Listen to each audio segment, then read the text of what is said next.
Hello, une nouvelle vague de chaleur arrivant. Je vais te réexpliquer comment procéder pour porter secours à un animal, souvent un chien, enfermé dans une automobile en plein soleil.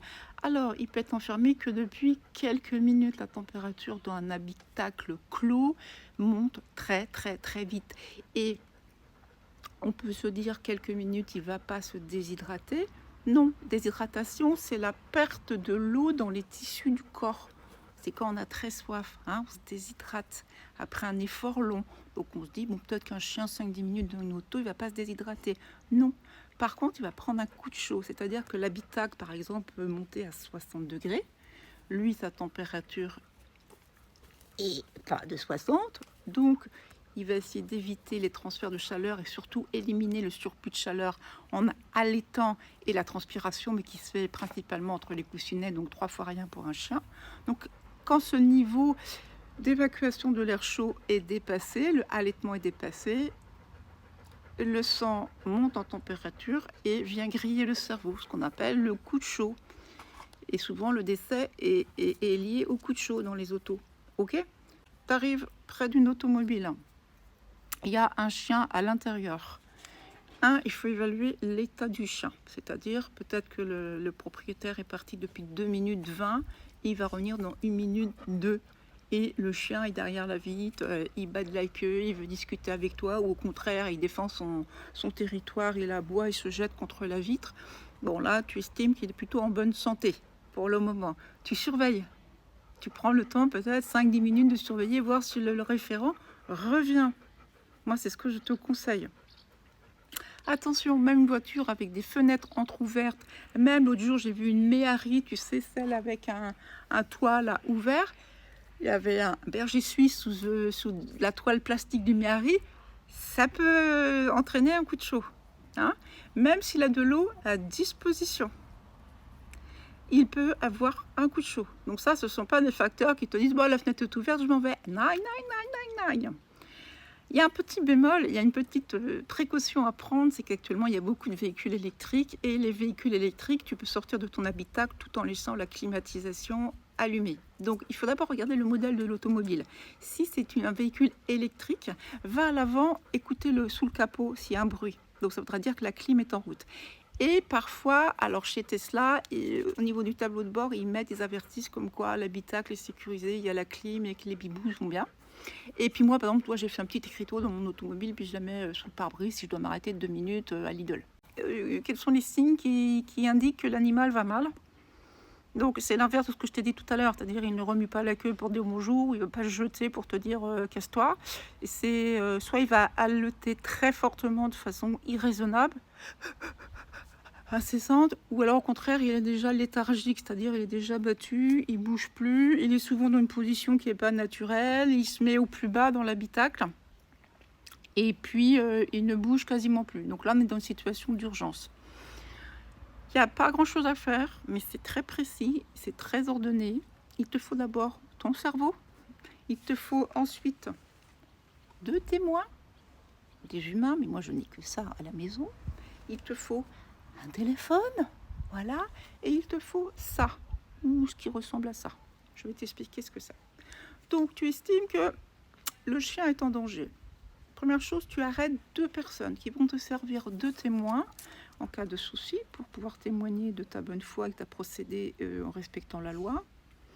Et puis, il y en a un, tu lui demandes de filmer, donc tu lui donnes ton téléphone et il doit tout filmer ce qui va se passer.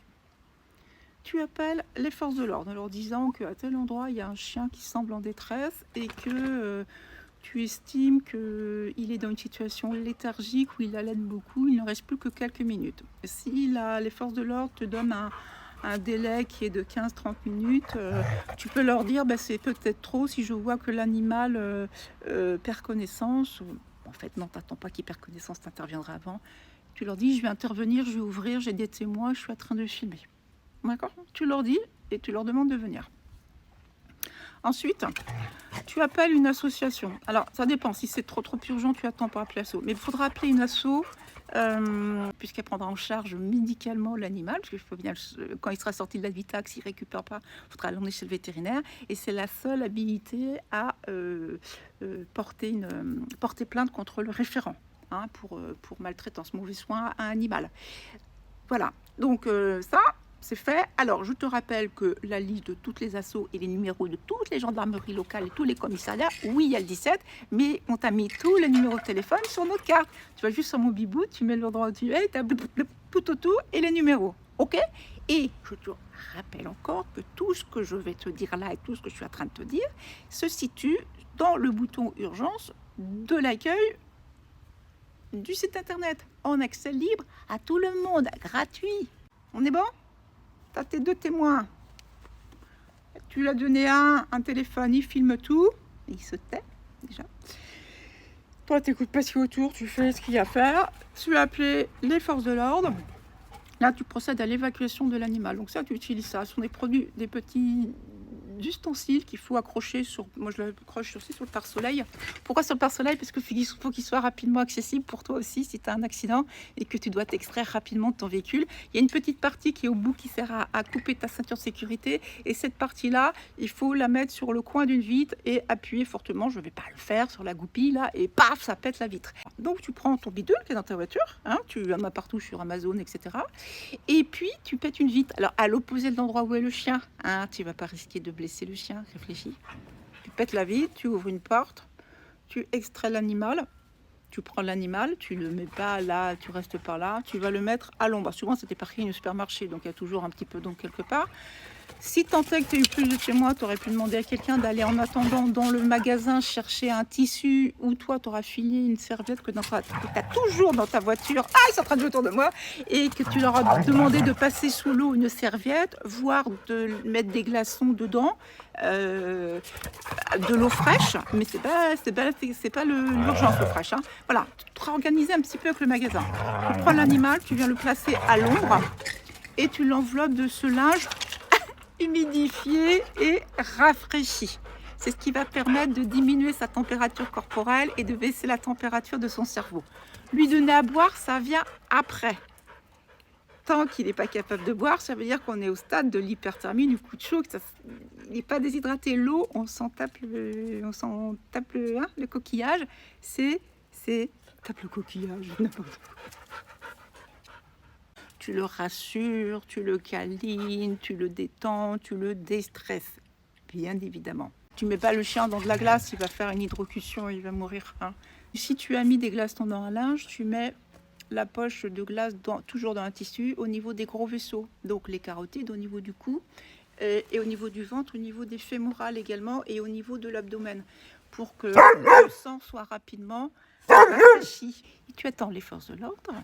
Bien évidemment, le référent va sortir, il va t'insulter, machin ou je sais pas quoi, mais tu restes de marbre, Tu appuies sur le fait que tu as sauvé la vie de l'animal et que tu attends les secours pour voir s'il faut aller chez le vétérinaire. Tu dis pas que tu as appelé les forces de l'ordre, bien évidemment. Et quand les forces de l'ordre arrivent, ils vont faire le procès verbal, ils vont te dédouaner, et c'est dans la loi du fait que tu aies cassé une voiture, au propriétaire de se démerder à faire réparer sa bagnole. Normalement, il ne devrait même pas faire marcher son assurance responsabilité civile. Et puis l'assaut va venir pour prendre en charge l'animal s'il y a besoin, et puis surtout le récupérer pour ne pas le remettre à son référent le temps de faire une enquête. Peut-être, j'espère.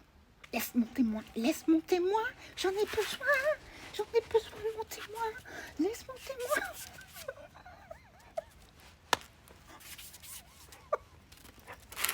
Oh non, le témoin est cassé. Non, mais c'est pas sérieux ça. Tu vas appeler les flics et puis t'as un témoin en morceaux.